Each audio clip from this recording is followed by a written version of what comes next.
seeing the person behind the initial label corporate suit or angry local that make. Welcome to the deep dive. Today, we're doing something a bit different, taking a look at how stories are built, really. We're diving into an upcoming book that's caught quite a bit of buzz already, Holiday Ever After, A Small Town Romance by Hannah Grace. It's out September 30, 2025. But this isn't just a preview. We're gonna, unpack the blueprint, look at the tropes, the setup, what makes a story like this grab you from just the description. Exactly. So our mission here is to really dig into the source material we have, which is the synopsis, and pull out the key stuff. We want to understand the main conflict, what's driving these characters, Clara and Jack, and, well, what makes it sound so compelling before you even read page one. We'll explore that initial setup, the promise of where the story might go, basically give you the inside track. Okay, let's unpack this then. So first up is Clara Davenport. Even the name sounds, well, established, right? She's ambitious, works for her family's company, Davenport Innovation Creative. The synopsis makes it clear she's really driven. She's aiming for promotion, wants to prove herself in that, family business dynamic. Right, she's got a clear goal. Her identity seems really wrapped up in this corporate climb. And then, boom, almost immediately we get the catalyst for the whole story, a big scandal. Davenport Innovation Creative gets accused of stealing a doll design from an indie toy maker. Oh, wow, okay. Yeah, and what's really interesting is how quickly that sets up this stark contrast. The big corporation versus the small independent creator. It's that classic David and Goliath thing. It immediately gets you thinking about fairness, about power dynamics. Absolutely. And that indie creator is Jack Kelly. He's from the small town, Fraser Falls. And the synopsis tells us it's not just about this incident for him. He apparently remembers big promises from the Davenports in the past, promises that were broken. So it's layered history there. Exactly. So when Clara shows up, she's not just some employee. To Jack, she represents everything that went wrong. It's personal.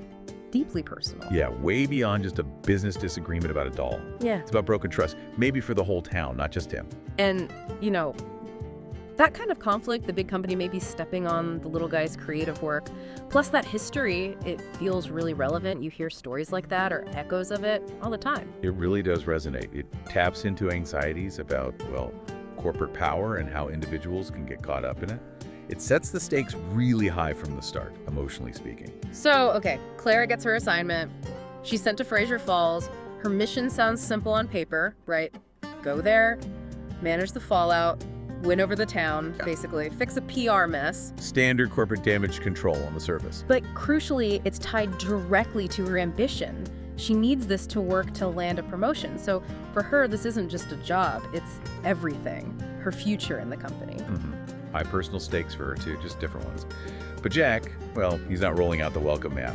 The synopsis uses the phrase frozen exterior, makes him sound pretty guarded. Yeah, like a wall. Exactly. Yeah. And it says he's not buying Claire's charm offensive. He sees right through the corporate playbook, probably because of that history, those past big promises that failed. They apparently left the whole town of Fraser Falls wounded by the controversy.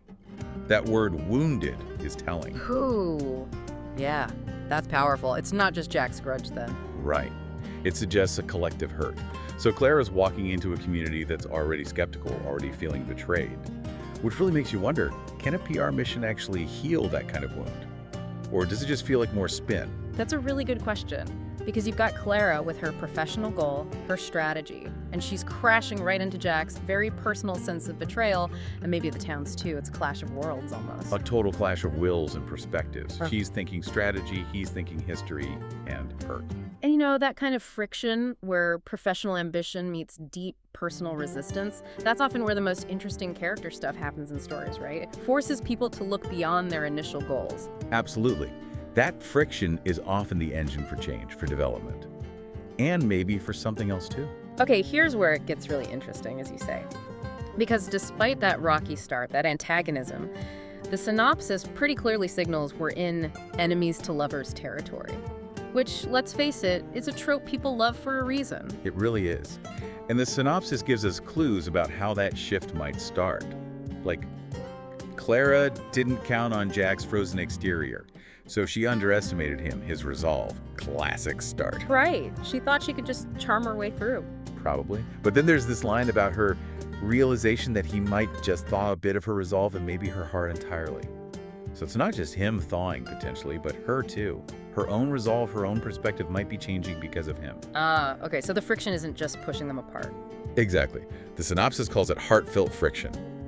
That suggests the clashes are generating sparks, not just anger. They're actually connecting through the conflict, maybe. It's that process of seeing the person behind the initial label corporate suit or angry local that makes this trope work so well. It's about empathy, really. And the setting has to play a huge part here too, right? Fraser Falls is a small town, and this is all happening during the holiday season. Oh, definitely. Those are classic ingredients for melting frosty exteriors. How do you think those elements work together? The small town, the holidays, turning this corporate mess into potentially a romance. Well, small towns mean forced proximity, right? Harder to avoid each other. Everyone knows everyone. Reputations matter.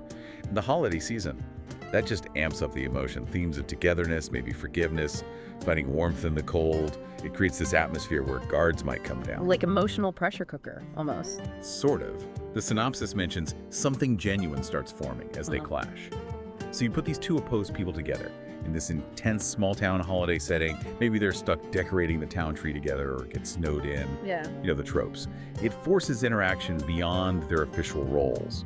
And interestingly, the very thing they're fighting over, the toy scandal, the town's history, becomes the shared ground where they have to engage. Okay, so pulling it all together, what we have is standalone romance, small town, holidays, enemies to lovers, but also this layer of corporate drama, the scandal, Clara's ambition, Jack's fight for, well, justice or recognition. It's quite a mix. It really is a compelling blend. And if you think about the broader appeal, that's probably why. You get the cozy comfort you expect from a holiday romance, that charm, as the synopsis might say. But it's grounded in these higher stakes. The corporate intrigue, the community wound, the personal histories. It promises both warmth and genuine conflict. Yeah, it's not just fluff. There's some real substance hinted at there. Right. It avoids being just one thing. It uses the familiar holiday setting, but injects this grit, this real-world problem. It kind of plays with our expectations. We expect cozy, we get conflict, which makes the potential connection feel more earned, maybe. That makes sense. It balances the serious side, the ethics of the company's actions, with that potential for a heartwarming, romantic resolution. It makes me think, what is it that draws you, the listener, to stories like this, where characters have these huge obstacles, external and internal stuff, to overcome before they can connect? It's a powerful formula, isn't it? Seeing people bridge those divides. So just to recap, we've looked at Holiday Ever After, dug into that core conflict between Clara's corporate mission and Jack's personal resistance. We've traced the setup for this enemies to lovers journey, all set against that small town holiday backdrop, a town kind of nursing its wounds. The synopsis really lays out a complex, engaging scenario. It does.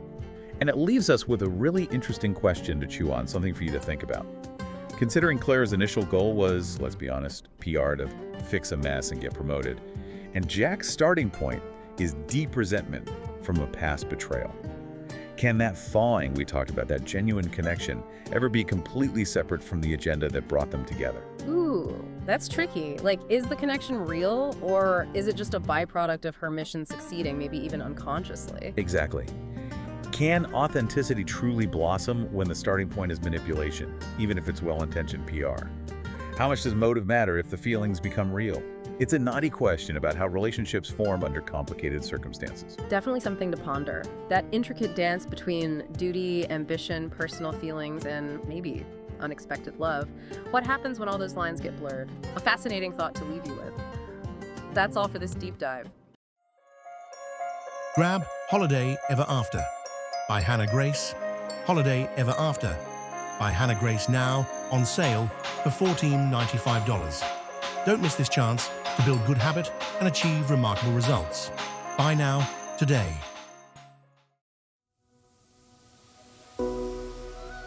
Like and subscribe for more Bookhaven podcasts.